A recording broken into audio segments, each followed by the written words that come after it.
आसाम चुनाव जेएमएम ने पहली बार इतनी मजबूती से लड़ा और उल्लेखनीय उपलब्धि भी हासिल की। कई प्रत्याशी दूसरे स्थान पर रहे और वोट परसेंटेज भी अच्छा खासा देखने को मिला। लेकिन अब बीजेपी के प्रवक्ता हैं अजय आलोक, उन्होंने एक सवाल उठाया है कि अगर हेमंत सोरेन के प्रत्याशी नहीं होते तो ये सीटें कांग्रेस के खेमे में जा सकती थी।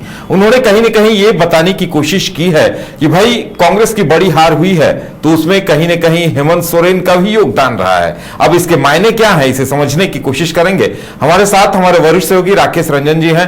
राकेश जी, देखिए, बीजेपी के अजय आलोक की तरफ से एक पोस्ट आया है और उस पोस्ट की खूब चर्चा हो रही है। और देखिए, ये बातें भी कही जा रही हैं कि अगर कांग्रेस और जेएमएम मिलकर लड़ते असम में चुनाव तो नतीजे थोड़े से इधर उधर हो सकते थे, थोड़ी विधायकों की संख्या कांग्रेस की बढ़ सकती थी। लेकिन देखिए, यहां अजय आलोक जो पोस्ट कर रहे हैं उसके मायने साफ है कि कांग्रेस का कुछ नुकसान तो हेमंत सोरेन ने भी करा दिया। देखिए, अजय आलोक ने जो लिखा है, राष्ट्रीय प्रवक्ता हैं, प्रखर प्रवक्ता हैं, और वो लिखते हैं कि जो जेएमएम है, अगर उनके पोस्ट का आप लबोलुबाद निकालें तो जेएमएम ने कांग्रेस की लंका में जो है वो आग लगाई, इस तरह की बातें लिखते हैं। और इसके लिए जो जेएमएम है उनके कैंडिडेट्स हैं वो बधाई के पात्र हैं। ये चीज़ें वो लिखते हुए दिखते हैं, कुछ इशारे भी करते हैं।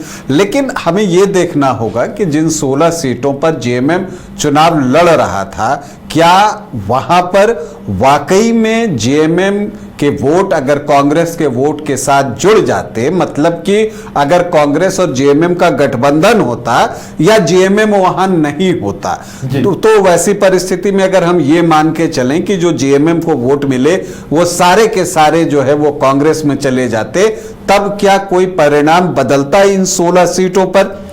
अजय आलोक का जो पोस्ट है वो उसी और इशारा करता है, और तब फिर हम समझेंगे कि अजय आलोक ने ये बातें क्यों लिखी हैं। तो देखिए, हम एक एक सीट की चर्चा करते हैं। देखिए, मजबूत सीट है, यहां पर जेएमएम दूसरे स्थान पर रहा है, तो यहां तो कांग्रेस का नुकसान करने का सवाल ही नहीं उठता, क्योंकि अगर कुछ भी नुकसान हुआ होगा तो जेएमएम का हुआ होगा। लेकिन स्थिति वैसी भी नहीं है। यहां पर बीजेपी प्रत्याशी को 53.5% के आसपास वोट आए हैं और उनके जीत का मार्जिन 55,546 है।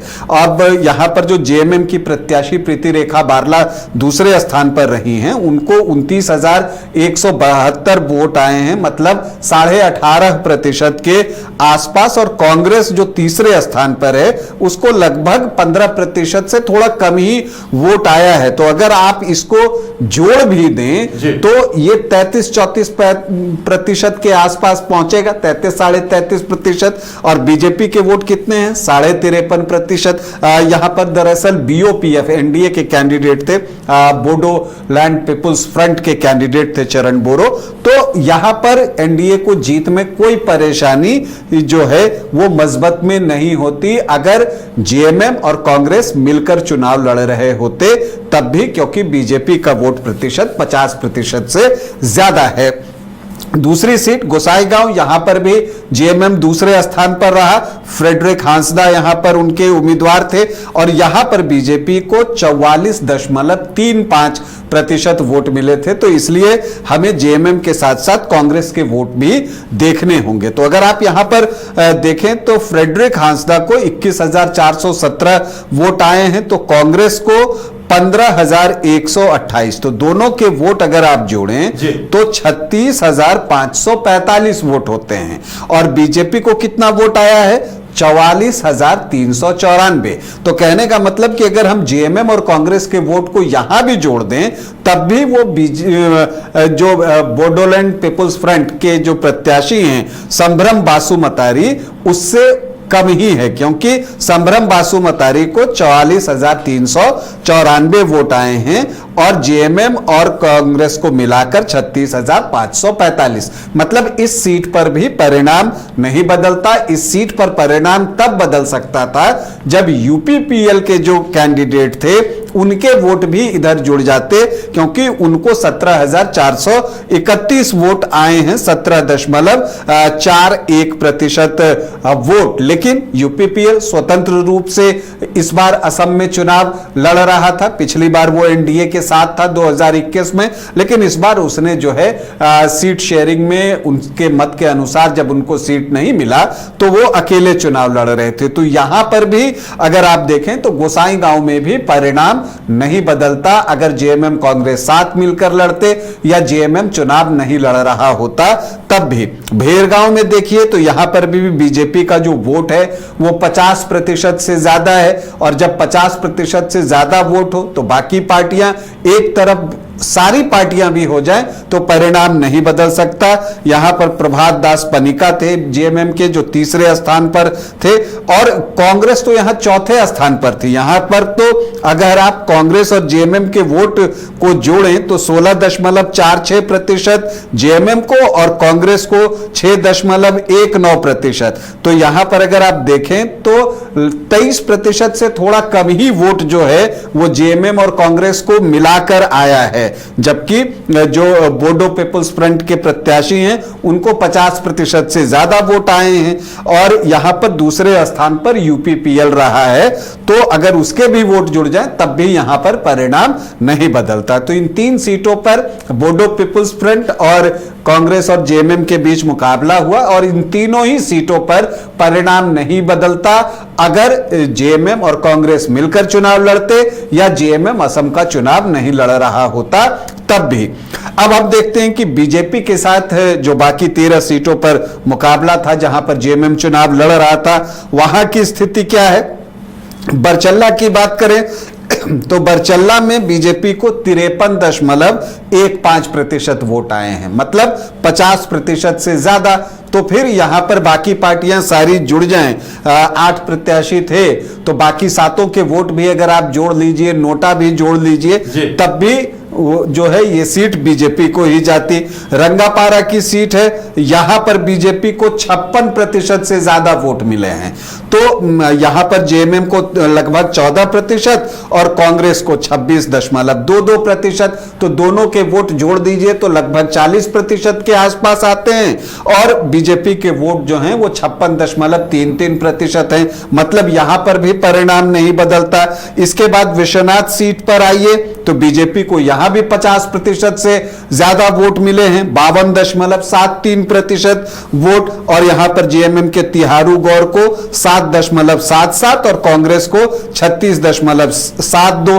तो अगर इसे आप जोड़ भी दें तो ये लगभग 44-45% के आसपास वोट होता है, तब भी 6-7% का गैप जो है वो था, और यहां पर बीजेपी को कोई बहुत परेशानी नहीं होती। रोंगो नदी की बात कीजिए तो रोंगो नदी में भी बीजेपी को 50% से ज्यादा वोट मिले हैं, 51.29%। तो यहां पर भी जेएमएम और कांग्रेस अगर जुड़कर भी चुनाव लड़ते तो कुछ नहीं होता, क्योंकि दोनों के वोट अगर आप मिला दें तो ये लगभग जो है 46.5% के आसपास पहुंचते हैं, जबकि बीजेपी का वोट 51% से ज्यादा है। इसके बाद मार्गेरिटा में आइए तो मार्गेरिटा में तो बीजेपी को जो है वो 61.72 मतलब लगभग 62% वोट आए हैं। तो ये भी एक वो सीट है जहां पर कांग्रेस और जेएमएम, यहां पर दरअसल अगर आप देखें तो राइजोर दल जो कांग्रेस के साथ गठबंधन में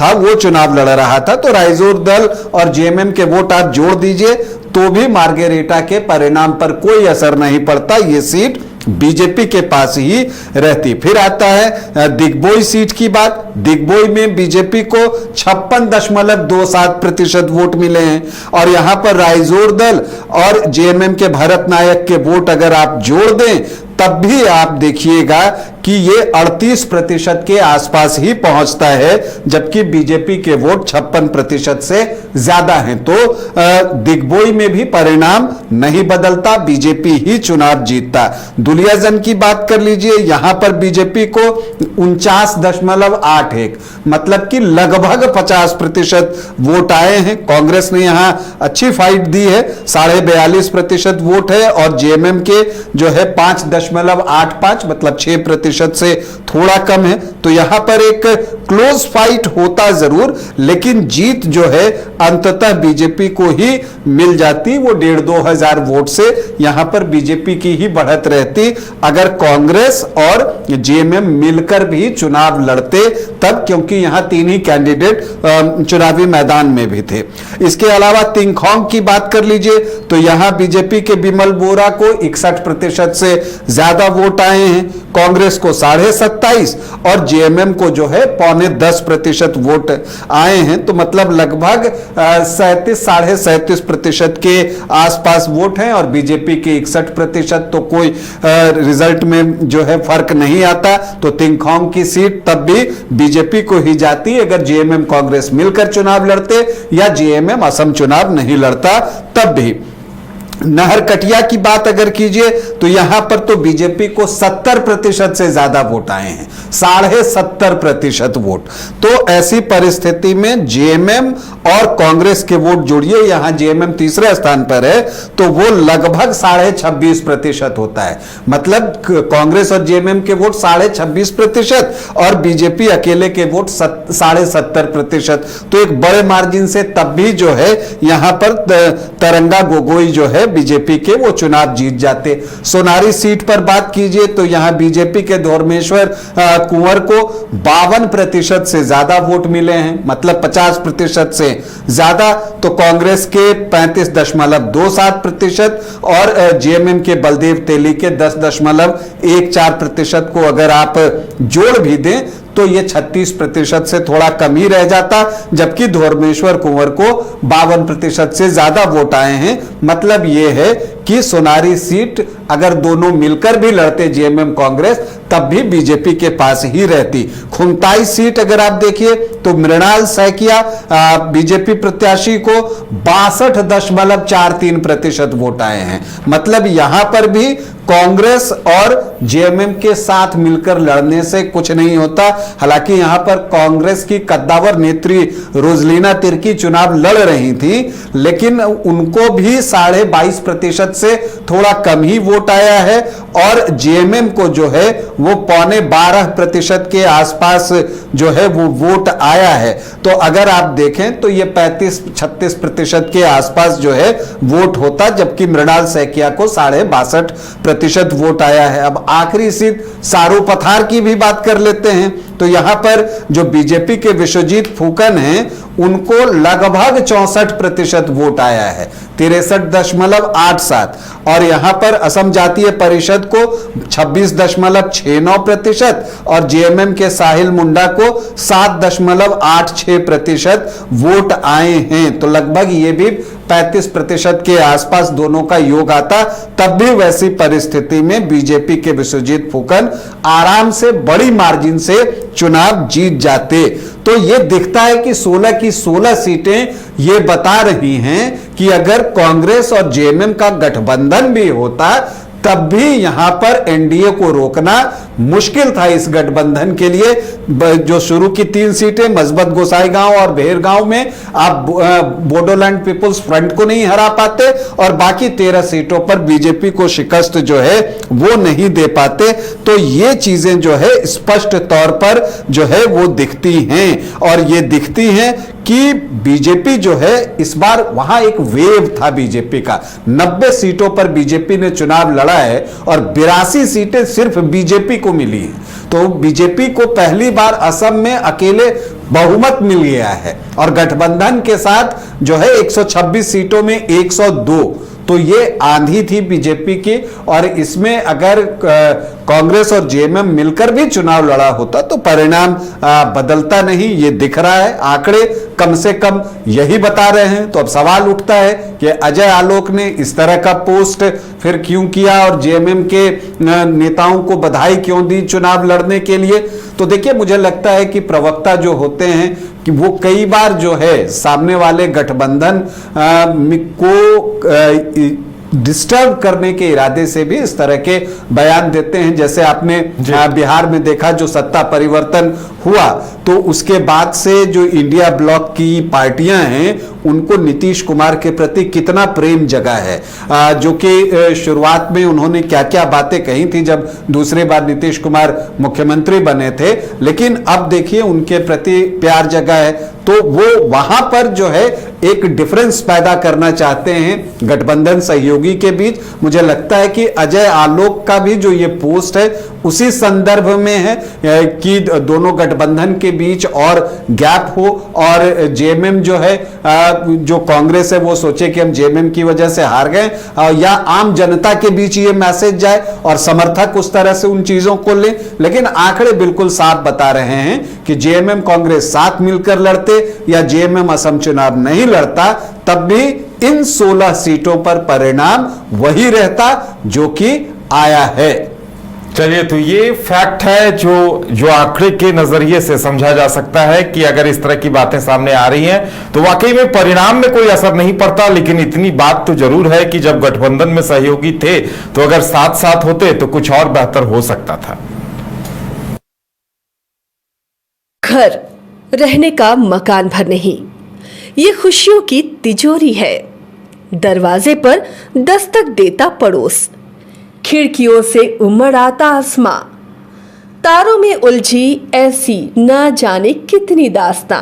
कहती हैं चले डायमंड सिटी, एक सफर हम सफर के साथ अपने घर तक। Diamond city, life long bonding, 500 से ज्यादा खुशहाल डायमंड परिवार। जल्दी करें, सिर्फ 200 फ्लैट बाकी। आज ही बुक करें अपना आशियाना।